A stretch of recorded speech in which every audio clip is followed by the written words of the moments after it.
A Long Walk to Water is a book focused on the central theme of struggle. Struggle to find the most basic necessity itself, water. Water is the most basic necessity in the world, and perhaps its biggest conundrum and paradox. Water, water everywhere, not a drop to drink, is not just a statement. There is just so colossally much of it, such a massive amount, and still, a lot of it is just undrinkable. Water comprises 70% of our planet, but still, there are countries where people walk 8 hours a day to find it. A Long Walk to Water is a book which covers the theme of scarcity of water in a country like South Sudan, alongside several other topics such as tribal wars, family, and survival. And here to talk shop with us is Rihanna. Welcome to the podcast, Rihanna. It's a pleasure to have you. Hello everyone! My name is Rihanna and I'm a 7th grader. I love to play basketball and enjoy socializing with my friends. Thanks to magic of novels, my taste for reading is gradually developing. Hi there, Rihanna. I can already tell this is going to be a fun interview. Now about Salva.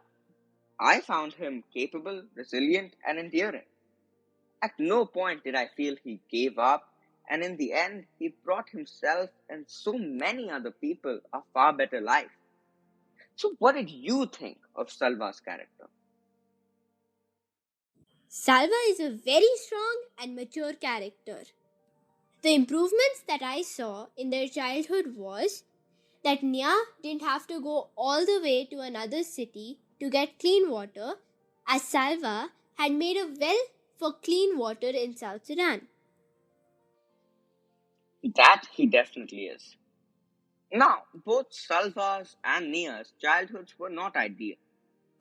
They both had to struggle quite a fair deal, but in different ways. And both their childhoods got improved in different ways as well. So, what improvements did you notice between Salva's childhood and Nia's? While Salva's childhood had improved because he found a really supportive family in America, and at the end, he also found his real family. I think you got that bang on. Completely right. Salva making Nia's life better makes the whole thing come full circle, don't you think? Particularly because of the tribal wars between the Nuer and Dinka tribes. Speaking of, what did you think of the conflict between the Nuer and Dinka tribes? The conflict between Dinka and Nuer was basically related to the differences between the two tribes. You're right in your understanding. Absolutely. The tribes could not exist together due to their differences. But unfortunately, this is true for the entire human race. So we cannot accept the differences of others, let alone appreciating them. Now, about Salva's walk. Did you find it like a new dawn? Or was it sad for you? It made me feel sad because Salva was starving during the walk. But it was also a new dawn. Every time he reached a new place and achieved something, it took him one step forward to find out if his family was alive. You've done something really beautiful there. You've not only managed to feel two different emotions, but reconcile them. It's really impressive that you can do that, particularly since we just talked about how people can't see differences. And again, most people actually have a lot of trouble expressing emotions. And books really help you get through that. So you're just a great advertisement for books. Bravo to you. Now, speaking of long walks, so is a walk through books. From one book to another is a journey which takes up lifetimes. But to ensure that those lifetimes are not spent wasted or in erroneous judgment, we have Bookbibuli curated reads, which ensure that you are able to leapfrog from one book to another and forms a straight path through the jungle of books out there. Has it helped you any, Rihanna? Here is no straight path to finding the book, a path which follows the reading trajectory of the reader and is appropriate for the age. A look into the usual: ask an acquaintance, read the reviews on the book site, go to the bookshop, ask the reviews from the bookshop owner, read the reviews from another site, check the recommended reading list, get confused.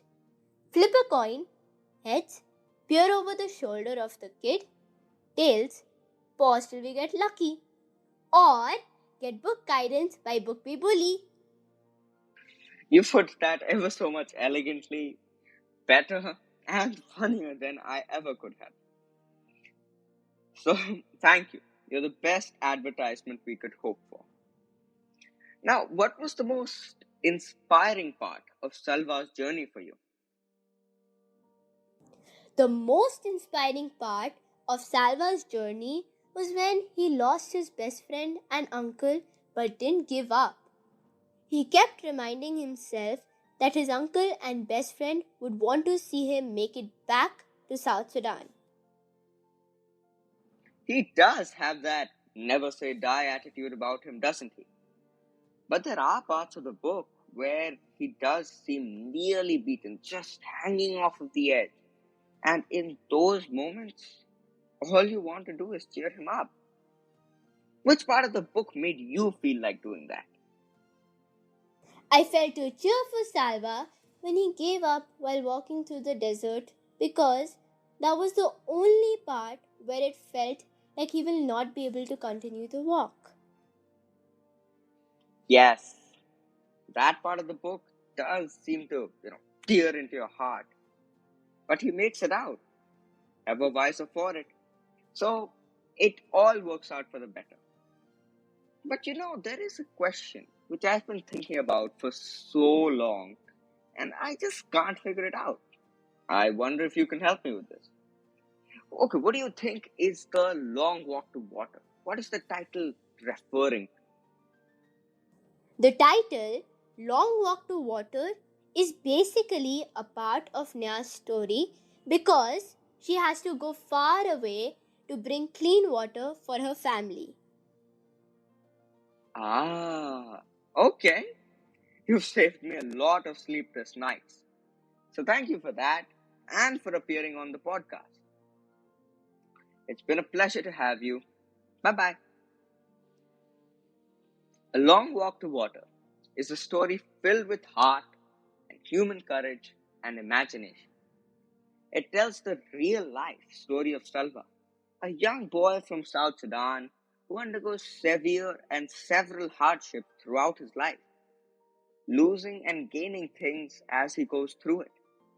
It is also interspersed by the tales of Nia, a young girl whose perspective allows readers to gain some of their own. And now it's time for Bookbibuli Read Reco. A Long Walk to Water is an extremely short book, but nonetheless a fun, extremely enjoyable, thought-provoking, and masterfully written. The book is not only a brilliant take on certain hardships humans face throughout their lives, but also just such a genuinely superb and well thought out piece of literature. It can be finished within a day, and advanced readers can finish it in half of that time. However, the book is still recommended for years of 8 and above. And enjoy this book, but you also have to consume it fully with mind, body, and soul because it makes you think and understand things like racism, privilege, struggle, survival, and the desire of people to help each other. So, better read, read better.